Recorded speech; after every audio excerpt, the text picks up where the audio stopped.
This is Madman Dan, battle in Seattle, day 3, and the war is over. The Comintern has officially conceded. Obviously, the Axis were okay with this. We had a showdown off Hokkaido here, and my ships that had been blockaded in port since about turn 12 came out and fight, and we had a real showdown.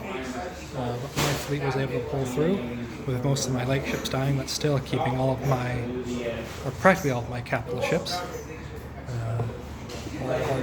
I killed 2 tactical bombers, but we have a good-sized air force, and we're ready finally to move in on Tokyo and its surrounding areas. This turn we had a couple jet fighters placed, built 2 more, and built some attack transports and heavy tanks and infantry to assault the proper heartland of the Japanese Empire. The CCP finally evolved and are looking quite terrible. They tried to do an attack into northern Vietnam here, but were repulsed. Lucky for us, because if they were able to defeat that stack, they could have pushed really far into India, maybe even spread their revolution BP, and maybe even taken land from us. So that would have been a 3-point swing there. On the other side of FEC, the Russians have finally moved in and retaken their takings. The British and the French, not wanting to play nice, took Iran from the Soviets and held it for 3 or 4 turns, but the Soviets said, no, it's mine now. And now they're probably going to swing towards Egypt, or swing towards Calcutta.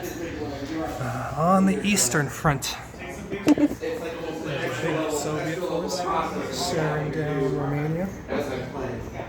The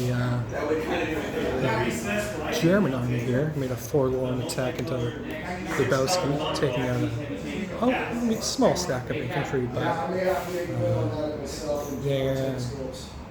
they've left the route straight to the German heartland open. If this game would have gone on, this army would have probably taken central Romania and Slovakia, and from here is a straight blitz into Berlin, and that would have been hard for the Germans to repulse. The Germans also decided to build 8 transports to try and threaten the sea line, but we wouldn't have any of that. There was a blockade here. There's a blockade here on the German turn with 3 ships, so we had to eliminate that. I think we took 2 destroyers and we planned to do it, so we could lend this a destroyer to the French here, and then on the same turn we took Denmark. You can't see that. We took Denmark and put this destroyer here, so these transports cannot make it to London. Well, they can, but they'd have to brave the Danish Straits, so we'd get to shoot each transport out of 3, which would have been some nice juicy targets, and our London stack was not insurmountable. It was fairly large, so that would surely just get larger.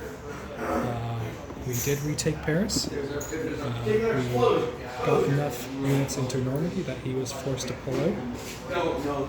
When he did a big attack into Picardy and lost, I think, 4 infantry and 4 artillery, a sizable force of him, to take out mostly American units. He did take the territory, but only took it with 1 advanced artillery. So,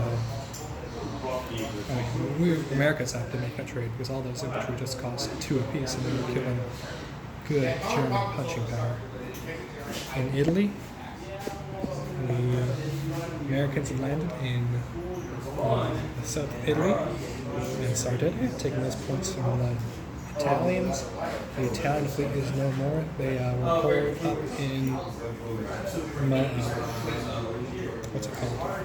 Malta, but the British came in there and we really smashed them. Stole a couple of their ships, I think.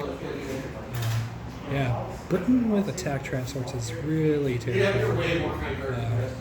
Especially with these many fighters, we have a lot of space. Both the British and Americans got that tech early, and we made great use of that. We were building attack transports in Calcutta, and we even built ourselves a shipyard and a minor factory in Egypt so we could start pumping out transport here to Shuk there and back. So I think if the game would have gone on, we would have either pulled out to deal with the Russian threat or gone for Rome. The Americans could throw down 3 or 4 factories here and pump out 8 heavy tanks per turn. But even with the British, with all this stuff, all their landing shots and whatnot, especially if we could blockade the city with the French help, we could take Rome. Especially since he's making a lot too much money. And I think that's about it. FEC holding strong. Sydney safe, still with 3 or 4 infantry. We're gonna move that out. In the final turns, or the final turn after Japan, I convinced the British to move up from the Caroline Islands 1, 2, 3 and take Hokkaido. Take Hokkaido there and leave all their fleet out here.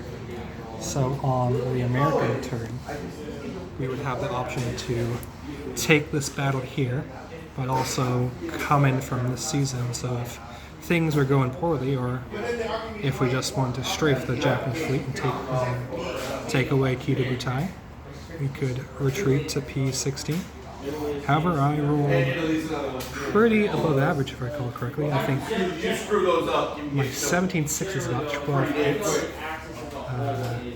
And all my battleships also hit, so I did a good 22 and I think a target select in the first round, really savaging the Japanese Navy, and I don't think they traded as well, but that's what happens. I had to slight advantage, and luckily the dice didn't swing it back to his side.